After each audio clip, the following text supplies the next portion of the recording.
हमने अब तक देखा कि जिन्वू अकेले ही आइस बेयर की सेना से लड़ने चला जाता है और इग्रिस को बुलाता है और इग्रिस आइस बेयर से लड़ता है और उसे मार देता है। अब आगे उसने आखिरी हमले में आइस बेयर का सिर काट दिया। इग्रिस ने भालू का सिर उठाया और उसे जिन्वू के सामने पेश किया, फिर एक नाइट की तरह अपने राजा के आगे झुक गया। जिन्वू इग्रिस के पास गया और कहा, तुमने अच्छा किया। फिर वो आइस बेयर के शव के पास गया और एक शब्द बोला, उठो। शवों से साए निकलने लगे और एक सिस्टम नोटिफिकेशन आया, आपने सफलतापूर्वक शैडो निकाल लिया है। अब आइस बियर्स की सेना जिन्वू के शैडो वॉरियर बन गई है। जहाँ इस बीच दरवाजे के बाहर हंटर्स 3 घंटे से इंतजार कर रहे थे। इसका मतलब था कि जो हंटर अंदर है वो 3 दिन से फंसे हुए थे। योनो ने कहा उनके बचने का एक ही उम्मीद है कि किम बॉस को हरा दे। दांगू बोर हो गया और पूछा, तो क्या जिन्वू व्हाइट टाइगर गिल्ड का हिस्सा नहीं है? तो टाइगर गिल्ड के रेड में वो क्यों है? उसने जवाब दिया, वो मेरा पुराना दोस्त है और जिन्वू लेवल सी क्वेस्ट में इंटरेस्ट शो कर रहा था। जोमो और डोंगू को समझ में आया कि आन सच को छुपाने की कोशिश कर रहा था। डांगू को गुस्सा आ जाता है। अचानक डांगू तेजी से आहान का गला पकड़ते हुए कहा, मुझे काफी समय से यहाँ कुछ गड़बड़ लग रही है, सच बताओ तुम क्या छुपा रहे हो? और इसी के साथ हम लोग देखते हैं कि बाबलू अपने व्हाइट फॉर्म में ट्रांसफॉर्म हो जाता है और डांगू का हाथ पकड़ के बोलता है, आन को जाने दो। डांगू बोलता है, क्या तुम मुझे ऑर्डर दे रहे हो? अब दोनों एस रैंक हंटर एक दूसरे के सामने आ जाते हैं और भयानक लड़ाई शुरू हो जाती है। तभी जिन चो लड़ाई में कूदता है और डांगू को समझाता है कि मैंने खुद जिन वू का टेस्ट किया है, वो एक ई रैंक हंटर ही है। फिर हम डंजन के अंदर देखते हैं किम आइस एल्फ से भागने में सफल रहा। वो अपने खाने के सामान के बिना जंगल में चलता रहा। रास्ते में उसे कुछ मरे हुए आइस बेयर्स मिले। उसने सोचा कि ये सब आइस एल्फ का काम है, इसलिए वो जल्दी से वहाँ से निकल गया। जंगल में जिन्वू की टीम को देखकर किम को हैरानी हुई कि उनके जैसे लो रैंक के शिकारी अब भी जिंदा हैं और ये लोग यहाँ पर मस्ती कर रहे हैं। ये देख के उसको बहुत ज्यादा गुस्सा आ जाता है। वो आगे चिल्ला के बोलता है, तुम कमजोर लोग अभी तक जिंदा कैसे हो? तुम्हारे पास गर्म कपड़े हैं, ब्लैंकेट है, टेंट्स है, एंड खाना भी है। गियर कमी की वजह से हमारे सारे टीममेट्स मारे गए। इसकी रिस्पॉन्सिबिलिटी तुम लोग लो और जल्दी कन्फेस करो, नहीं तो मैं तुम लोग को मार दूंगा।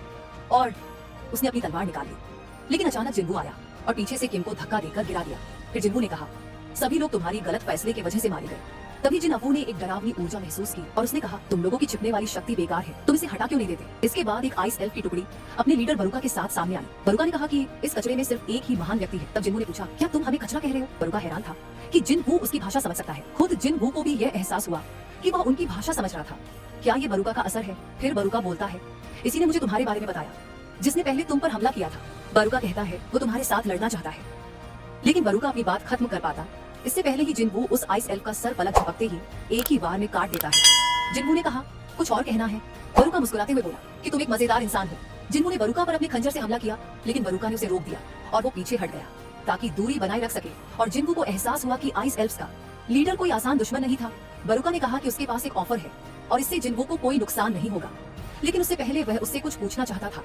उसने कहा, हालांकि तुम इंसान नहीं हो, तुम इंसानों के बीच क्यों हो? जिन ने पूछा, तुम क्या कह रहे हो? वह हंस पड़ा क्योंकि जिन्वू इसे नहीं समझ पाया। फिर उसने समझाया, हमारे दिमाग में एक लगातार आवाज होती है जो हमें इंसानों को मारने के लिए कहती है, लेकिन तुम्हारी मौजूदगी में मैं वह आवाज नहीं सुन सकता। जिन्वू ने सोचा कि यह सिस्टम की कमांड जैसा है और मेरे खिलाफ उसे आवाजें सुनाई नहीं दे रही, शायद क्योंकि मैं एक प्लेयर बन गया हूँ। फिर बरुका ने कहा, हमें लड़ाई करने की कोई जरूरत नहीं है। हम नहीं चाहते कि हमारे लोग बेवजह मारे जाएं। बस जो इंसान तुम्हारे पीछे है उन्हें हमारे हवाले कर दो और अपनी जान बचाओ। ये सुनकर जिन्वू नाराज हो गया और बोला, पहले मुझे ये बताओ तुम लोग कौन हो, कहाँ से आए हो और इंसानों को मारने की कोशिश क्यों कर रहे हो? लेकिन जैसे ही वो बताने वाला था वो ग्लिच हो जाता है और फिर से अपनी बातें रिपीट करने लगता है। जिन्वू को समझ नहीं आता कि अभी क्या हुआ, पर अभी के लिए वह इसके बारे में ज्यादा नहीं सोचता। बरुका ने पूछा कि वो उनके ऑफर पर सहमत है या नहीं और जिन्वू ने जोर से मना कर दिया। बरुका ने कहा, क्या तुम मुझसे और मेरे सिपाहियों से लड़ने का सोच रहे हो? क्या तुम्हें लगता है कि तुम अकेले हम सबका सामना कर सकते हो? हमारे नंबर तुमसे कहीं ज्यादा है। लेकिन यह सुन के जिन्वू बस स्माइल करता है और तुरंत ही अपनी आर्मी को समन कर देता है। फिर हम देखते हैं जिन्वू के साए में से बहुत सारे शैडो वॉरियर बाहर निकले। हंटर्स को यह देखकर हैरानी हुई। जिन्वू के टीममेट्स वहां से जाने लगते हैं, लेकिन उन्हें भागते हुए कुछ आइस एल्फ देख लेते हैं और उनके ऊपर एरोस को शूट करते हैं। पर जैसे ही वो उनकी कमान से निकलती है, वहाँ जिन्वू आ जाता है और इससे पहले कि उन्हें सोचने का समय मिलता, वो उन तीनों को मार देता है। अब बरुका और जिन्वू आमने सामने हैं। वे लोग अपने आप को परिचित कराते हैं और लड़ाई शुरू हो जाती है। जिन्वू ने अपनी डैगर निकाली और तेजी से वार किया, जिसे बरुका बच निकला। उसने जल्दी से हमला किया। बरुका इस हमले से बचने में सफल रहा। बरुका ने पलटवार किया, जिससे जिन्वू को पीछे हटना पड़ा। शैडो वॉरियर ने जिन्वू की मदद के लिए आग का गोला चलाया। दूसरी तरफ किम होश में आ चुका था और उसने पास में पड़ी एक तलवार उठाई और जिन्वू को मारने के लिए पीछे से हमला किया। आग का हमला बरुका पर काम नहीं किया। अब जिन्वू मुश्किल में था। दोनों दुश्मन एक साथ उस पर हमला कर रहे थे, लेकिन जिन्वू ने कहा, जैसा मैंने सोचा था। जिन्वू इग्रिस को तुरंत बाहर बुलाता है और पल में इग्रिस सामने आया और किम को मार दिया। लड़ाई के बीच जिन्वू किम की लाश के पास गया और बोला, उठो। एक दहाड़ सुनाई दी जब किम की लाश से एक बड़ा काला साया निकला और सिस्टम नोटिफिकेशंस पॉप हुआ कि अपने सफलतापूर्वक छाया को निकाला है। जिन्वू ने इसे आयरन नाम दिया। आयरन ने लड़ाई में कदम रखा और अपनी टॉन्टिंग क्राई स्किल को सक्रिय किया। बरुका को गुस्सा कर दिया और उसने आयरन पर पहले हमला किया। आयरन की रक्षा मजबूत थी, लेकिन वह बरुका की गति से मुकाबला नहीं कर सका। बरुका ने यह तंज किया कि इनके जैसे कमजोर योद्धा उसके लिए कोई चुनौती नहीं है। बरुका ने कहा, क्या तुम तीनों मिलकर हमला नहीं कर सकते? फिर तीनों ने बरुका पर हमला करने के लिए कदम बढ़ाए। इग्रिस ने अपनी तलवार चलाई, लेकिन बरुका ने उसे चकमा दे दिया। बरुका बोला, तुम लोग बहुत कमजोर हो। जिन्बू ने जवाब दिया, तुम ऐसी बातें कहने की स्थिति में नहीं हो, क्यों ना तुम चारों ओर नजर डालो। जब बरुका ने चारों ओर देखा तो उसे पता चला कि उसकी सारी टुकड़ियां हार गई थी। वह और भी ज्यादा गुस्सा हो गया और जिन्बू पर झपट पड़ा। जिन्बू ने अपनी डैगर फेंकी और फिर अपने स्किल डोमिनेटर टच को सक्रिय किया ताकि उसकी डैगर की गति बढ़ सके, और फिर अपने रूलर हैंड स्किल का यूज करता है और वो डैगर वापस से उड़ता हुआ उसी के ऊपर जाता है। बरुका ने उसे रोक दिया, लेकिन इससे उसकी डैगर टूट गई। आयरन ने पीछे से आकर उसे पकड़ लिया और शैडो जादूगरों ने अपनी जादुई आग से एक बड़ी विस्फोट किया, लेकिन बरुका अभी भी हार नहीं मान रहा था। बरुका इस हमले से बचने में सफल रहा।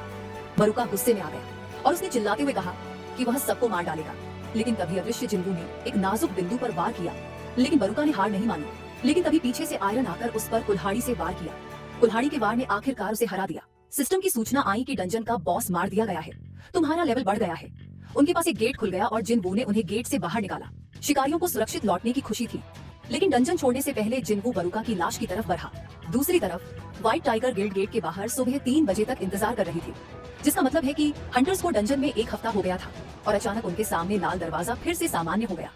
उन्होंने देखा कि हंटर्स की परछाइयां डंजन से बाहर आ रही हैं। जानू हैरान था और उसने सोचा कि किम ने इस डंजन को सफलतापूर्वक क्लियर कर दिया है। व्हाइट टाइगर गिल्ड के 3 सदस्य दरवाजे से बाहर आते हुए देखे गए और उनके पीछे हान और जिन्बू थे। जानू ने सोचा कि केवल वे ही डंजन से बाहर क्यों आए और उसने पूछा कि किम का क्या हुआ।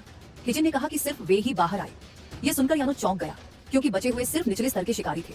तभी बाकनू ने उसे मजबूती से पकड़ लिया, लेकिन जिन्बू ने उसके हाथ को झटकते हुए और कहा कि वो थका हुआ है, अगर आपको पूछताछ करनी है तो अपने गिल्ड मेंबर से करें। और जिन्बू की हिम्मत देखने के बाद बाकनू काफी ज्यादा हैरान हो गया। और इसके बाद बाकनू बोलता है कि मैं व्हाइट टाइगर गिल्ड का लीडर हूँ और मेरे काफी सारे हंटर्स मारे गए हैं, तो ये मेरी जिम्मेदारी बनती है कि मैं तुमसे पूछूं कि आखिरकार वहाँ पे क्या हुआ। और तभी जिन्बू बोलता है कि अगर आप व्हाइट टाइगर गिल्ड के लीडर हो तो आपको मुझे शुक्रिया बोलना चाहिए, क्योंकि मैंने आपके कुछ हंटर को बचा के ले आया है। और इसके बाद दोनों ही एक दूसरे की आंखों में देख रहे होते हैं। और तभी बाकनू जिन्बू से बोलता है कि मुझे माफ करना, मैं थोड़ा टेंशन में आ गया था। और इसके बाद जिन्बू हान को लेकर वहाँ से चला जाता है। और इसके बाद जो लड़की जो डंजन में जिन्बू की टीम में आ गई थी, बाकनू से पूछता है कि आखिरकार वो किस टाइप का इंसान था। और वो लड़की बताने लगती है कि वो काफी ज्यादा मिस्टीरियस था और सच बताओ तो उसने अकेले ही हम सभी को बचाया है। और उन दोनों का कन्वर्सेशन सुनकर मिस्टर आहान वहाँ पे आते हैं और वो बोलते हैं कि सर मुझे माफ करना, लेकिन मुझे इतना पता है कि जिन्बू बुरा आदमी नहीं है और वो काफी ज्यादा देर से डंजन के अंदर था, इस कारण वो ऐसा बर्ताव कर रहे हैं। और तभी बाकनू बोलता है कि तुमने बहुत बड़ी गलती कर दी। हाँ हाँ, तुमने अभी तक उसको अपनी टीम में रिक्रूट क्यों नहीं किया।